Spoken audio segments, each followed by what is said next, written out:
Lightswitch, written by RoseBlack2222. I'm going to be upfront. I fucked up, big time. I'd say that I didn't know what I was doing was hurting people, but I should have known better. It all began about a few weeks ago, when I had moved into my new home.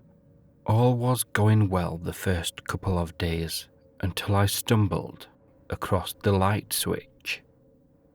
First off, where it was located puzzled me. I felt it in the shadowy gap between my fridge and the wall while trying to find my house key that I had dropped. While feeling along the wall, my hand bumped into a box-shaped object sticking out of the wall. Curious, I shined my phone light into the gap and saw that it was a cover of some kind. I pulled it off to find, you guessed it, the light switch underneath. It looked so innocuous, which is why it puzzled me that someone had seemingly gone through a lot of trouble to hide it. The cover over it was one thing, but why the fridge had been placed in front of it had me scratching my head. Naturally, I decided to flip it to satisfy my curiosity about what it did. I figured it would just turn off my kitchen light. However, when I flipped it, my kitchen light did not turn off. I checked my dining room light to find that it was still on as well. As far as I could tell, the light switch didn't seem to affect anything. Eventually, I decided that I should ignore it for the time being. The next day, I was flipping through channels on my TV. I paused at my local news. Usually, I wouldn't bother with it. However, the headline caught my eye. It said that a couple who lived only a few miles from me had been murdered. I know seeing a murder on the news isn't out of the ordinary. What set this one apart from the others is the way in which it had been executed. No pun intended.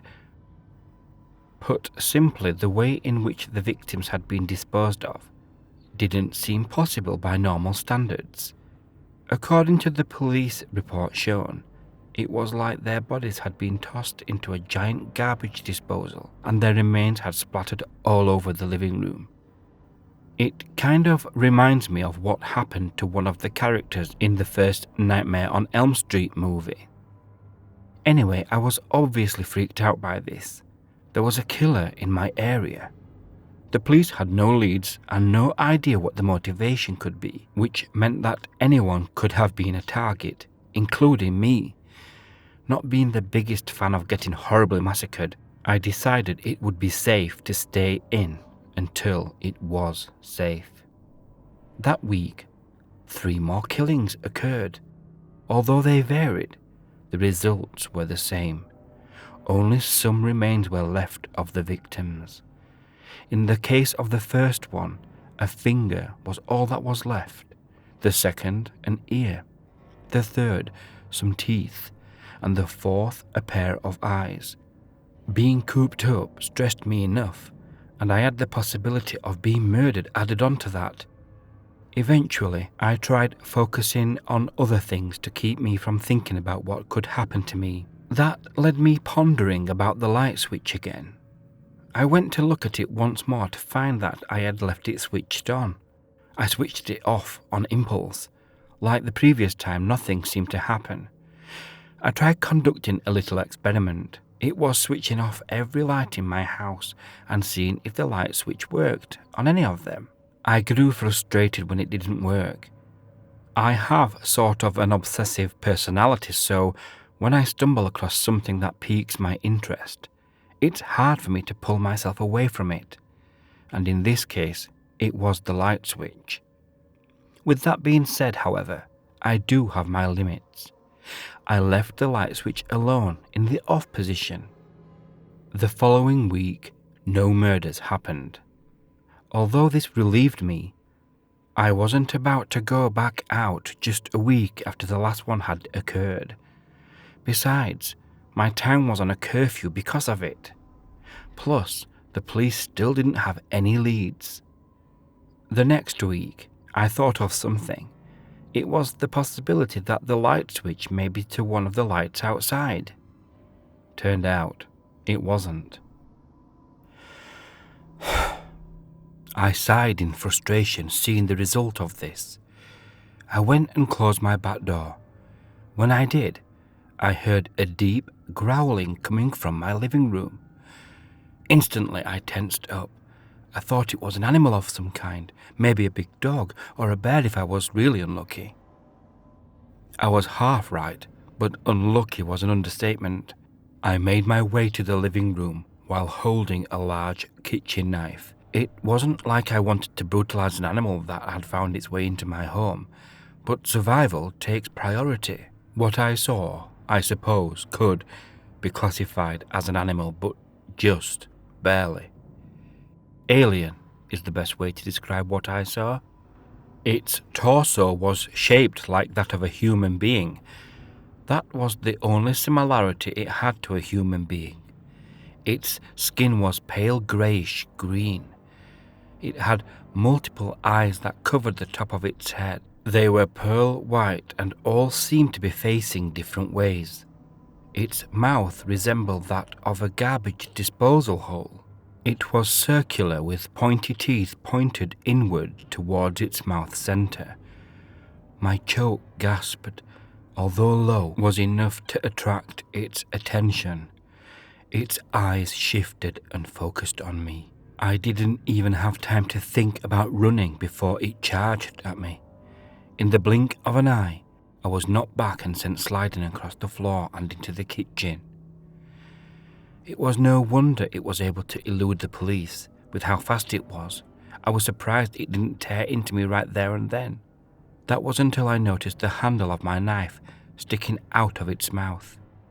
By pure luck, I had been holding it in a way that blocked it from taking a bite out of my stomach. The downside to that was no longer having a weapon to defend myself with. Honestly, it wouldn't have mattered if I did. Its skin looked thick enough to resist bullets, let alone a measly kitchen knife. I know that I had no means of escape. I took solace in the fact that my death would be quick. Judging by the others I had seen on the news, I closed my eyes and waited for the end to come. A moment or two went by before I opened my eyes. The creature was still there. However, it was in distress. Half of its body was gone like it had been erased. It seemed to be stuck on something and I couldn't see. It tried biting and clawing at me but was unable to due to how far away it was. I heard a noise similar to a vacuum cleaner on full blast as some unseen force pulled it back. Only when I saw the air ripple did I realize that it was being pulled into a portal of some kind. Its head seemingly got smaller as it was pulled through the portal to I don't want to know where. My relief was short-lived as I heard a deep, raspy voice behind me. "You fucking moron." I turned to find 3 people standing in my kitchen. One glance told me that they were also not human. My first indicator was their eyes. They were like that of a snake. The second was their skin. It resembled concrete if it was somehow flexible upon drying. The tallest of them, who was presumably the leader, glared down at me. I didn't know what to say in response. The creature had frightened me to no end. However, these people looked as if they wanted to rip my head off, and I had a strong feeling they were more than capable of doing so. Fortunately, they didn't harm me right away. I shakily got to my feet. Can I help any of you?" I hesitantly asked. "That switch you messed with caused monsters like the one you saw to come into your realm." "What switch?" "The one by what you call a fridge." "Oh, that. I didn't flip it. Someone else probably did." "If that were the case, you wouldn't be able to hear or see us." "Oh, shit. You idiot. Why did you have to keep on messing with the switch?" How was I supposed to know that was what caused those monsters to appear? Let me ask you a question. Do you have ways of obtaining information about what's going on in your area? Well, I did watch the news occasionally. And while viewing it, was there any mention of killings that seemed far too gruesome for any regular animal to perform? I might have seen a few. Exactly. Yet, for some reason, you couldn't put it together that the switch was causing it. In my defense, that still seems like a pretty big leap in logic. Also, if it was so dangerous, why didn't you remove it? Anyone intelligent would have realized it eventually, and to answer your question, removing it would be like having it permanently switched on. Why else would we go to such lengths to hide it? Seriously, how dumb is your species?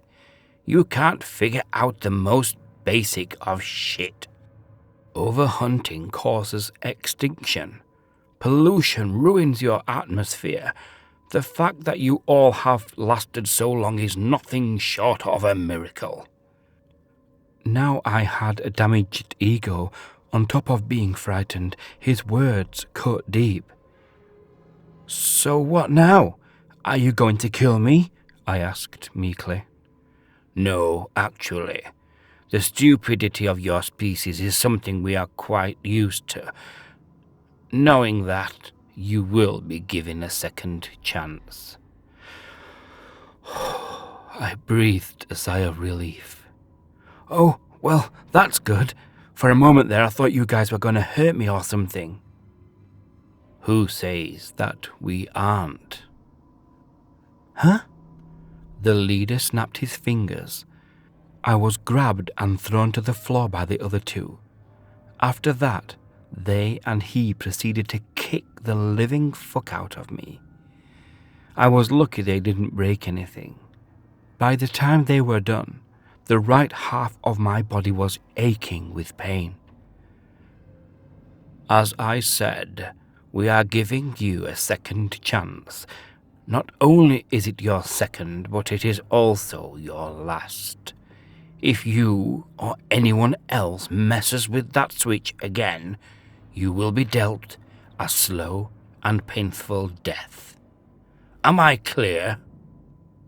I could only let out a pained groan to acknowledge what he said. Good.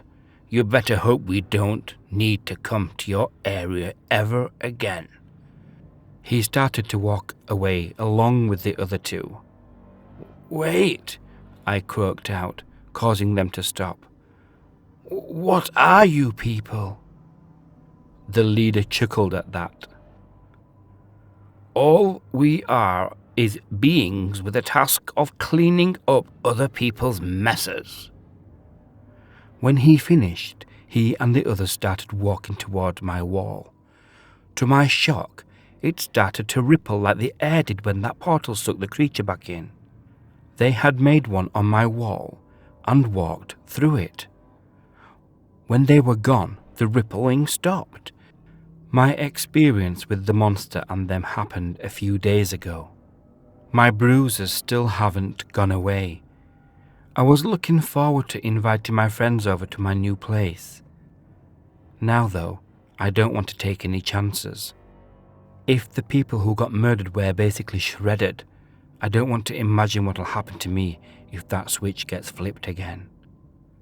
At the very least, I've learned from this experience to not obsess over things as much. The reason for this is you never know when it might cause trouble. Now, if you'll excuse me, I need to put some ice on my ribs.